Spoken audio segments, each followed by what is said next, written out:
म्हाळसा, ये आत ये.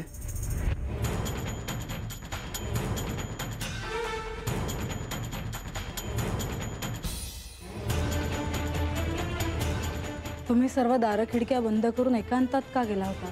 आपण त्यावर नंतर बोलूयात का? पहाट होत आहे तेव्हा दिवस सुरू होताना मला वाद नकोय. पण वाद होण्यासारखं कारण असेल तर वाद दुसऱ्या प्रहरी होऊ शकतो. असे काय आहे की तुम्ही मला सोडून एकांतात गेला होतात? मी सूक्ष्म देहाने मानस सरोवरावर गेलो होतो. एकटेच? बानूला घेऊन गेलो होतो. का? कारण तिची इच्छा होती. मग तुम्ही मला हे आधी का नाही सांगितलं? कारण स्वाभाविकपणे तुम्हाला जाऊ नसतं दिलं. अर्थात माझी इच्छा काय आहे हे का नाही विचारलं तुम्ही? म्हाळसा, तुझी इच्छा होती म्हणून मी तुला मानस सरोवराचे दर्शन घडवले आणि गंगेचेही. आता तिची इच्छा होती आणि तिची इच्छा मी पूर्ण केली.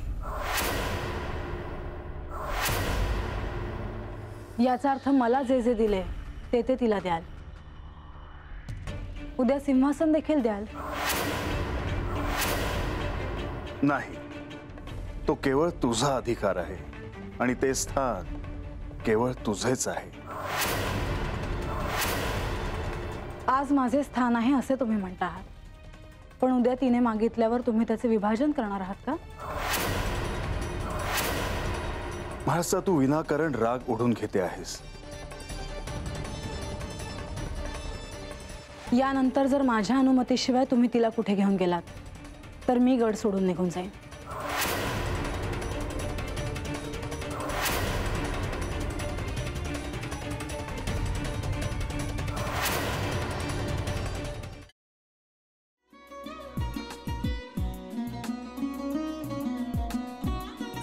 लावू का? हो. असाच लावू ना?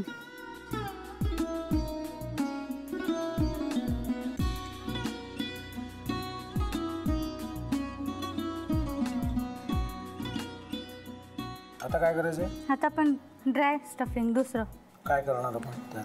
आपण ह्याच्यात मेयोनीज न टाकता बाकीचे सगळे साहित्य टाकायचे. अच्छा, हे सगळं. ऋतू, माझा तर विश्वासच बसत नाहीये.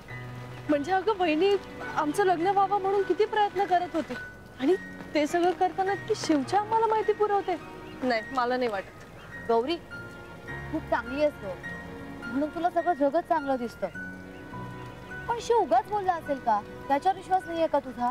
शिववर पूर्ण विश्वास आहे मी तुम्हाला, पण तो आता हे जे काही करतोय ना, म्हणजे निशा बहिणी समोर त्या राधिका सोबत फिरण्याचं नाटक वगैरे, ते त्याचा काही उपयोग होणार नाहीये. अगं असं कसं म्हणतो? अगं नीलिमा, जतीन भाईंचा कॉल आहे. हो माहितीये. रिसीव कर ना. अगं बघ, कट झाला. आता तू रिसीव केला नाहीस म्हणून ते मला करतील. अब पुन्हा आला बघ. घे बघू.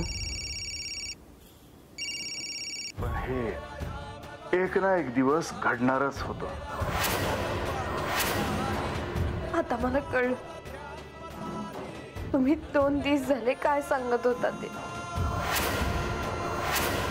बनू हे संकेत असतात आणि हे ठरवून येत नसतात.